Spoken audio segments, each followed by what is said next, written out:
Hi, this is Scott Garibay, and today I want to talk about Dungeons and Dragons and why Gary Gygax named Dungeons and Dragons, in my humble opinion. All right, so let's get into this. So, Dungeons and Dragons is so incredibly unique.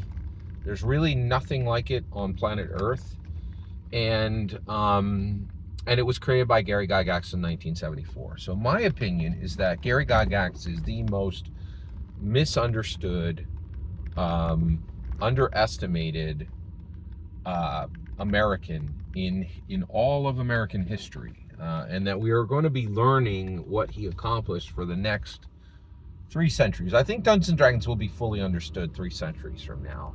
I'm starting the exploration of the meaning, the purpose, the value, the worth, the meta of Dungeons and Dragons, right? And I think I'm the foremost presentorian doing that work today, without question. Ben Riggs is a Dungeons and Dragons historian, and it's interesting. I think Ben's been hot on Twitter lately with some really bad takes, and I think it's interesting. I think he's realizing it sucks to be a D&D historian. It's a lot cooler to be a D&D presentorian. And so, and I think and I think in the future there will be D&D futurians, people who focus specifically on the future of Dungeons and Dragons. All right, so it is my humble opinion that Gary Gygax was a polymath at the level of Galileo, at the level of Copernicus, at the level of Da Vinci, right? Like that he understood humanity at a level few do, right? And I think he had a very powerful understanding of what Dungeons and Dragons was going to be. And this isn't even debatable. Gary knew it wasn't a game in 1983 when he launched Dungeons and Dragons Saturday morning. In my humble opinion, this is not debatable. In 1983, he launched Dungeons and Dragons Saturday morning cartoon, right? And by that time, there were already Dungeons and Dragons existed in multiple products and multiple platforms, right? So only the most ludicrous fools on this planet consider, in my humble opinion, Dungeons and Dragons a game. The best understanding of it today is the term, and actually, when there were rumors that Tencent was going to buy it for $2 to $20 billion at the beginning in January of 2024, Dungeons and Dragons was called an intellectual property. Nobody's like, oh, they're going to buy the game. Like, Dungeons and Dragons, D&D canon hardbakes make dirt money. They are not the future, right? Like, they made $1 billion with just a video game. They made one fifth of $1 billion just from the movie last year, right? Like, the money is not in Dungeons and Dragons itself, right? Dungeons and Dragons is an intellectual property, right? And I think Gary had a very strong sense of exactly where it was going. And that's why he named it Dungeons and Dragons, okay? So what did he mean by that? What does the dungeon mean? And what did he mean by dungeon? And what did he mean by dragon? Well, in my humble opinion, Gary knew exactly what was coming. And I think he wanted us to think about Dungeons and Dragons from the perspective of a dungeon and a dragon. So when you think about the intellectual property, and Gary was fully aware of Dungeons and Dragons as an intellectual property. He invented it in 1983. Before even a single decade passed, he had already sold it as as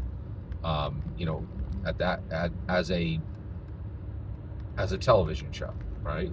It was, and not just a television show, an American Saturday morning cartoon, right?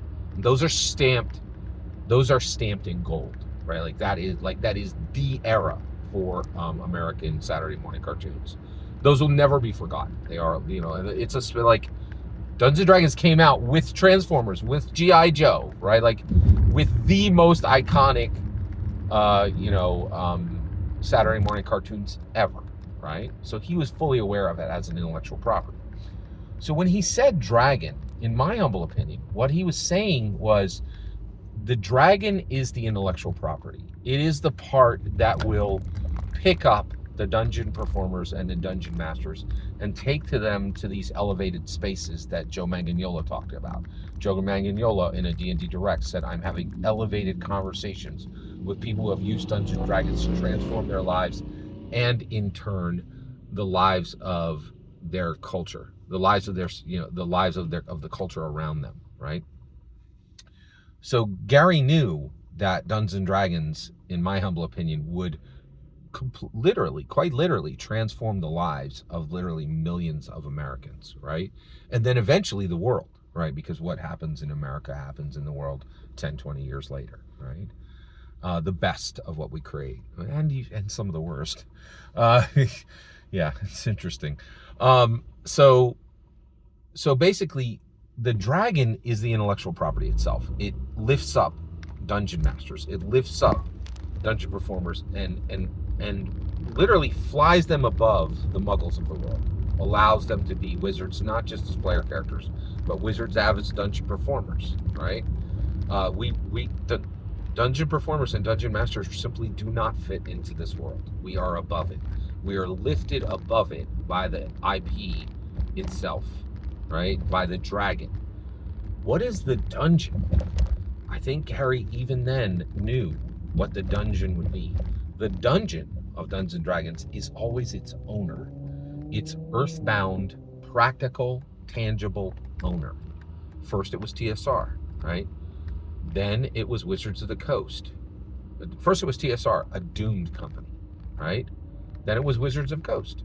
Oh, and TSR literally, went bankrupt and just folded, right? And it was okay. It was okay, right? Because it was just a wooden box that contained this golden treasure. Then it was Wizards of the Coast. Same thing, doomed company, right? Wizards of the Coast, in my humble opinion, really doesn't exist today. It's just a sticker on the outside of Hasbro, right? Wizards of the Coast doesn't make Dungeons & Dragons, in my humble opinion. It's Hasbro D&D. And that's why when they put Dungeons & Dragons in front of the world, right, in the movie, it said Hasbro D&D, right?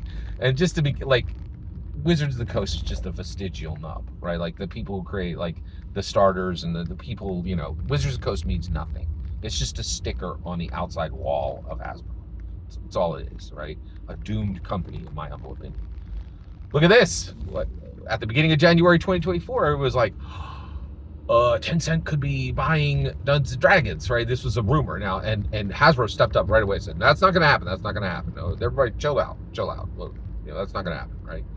But the reason why was Hasbro's in trouble. Hasbro's in a lot of trouble. Their stock is cut in half from what it was a year ago, right?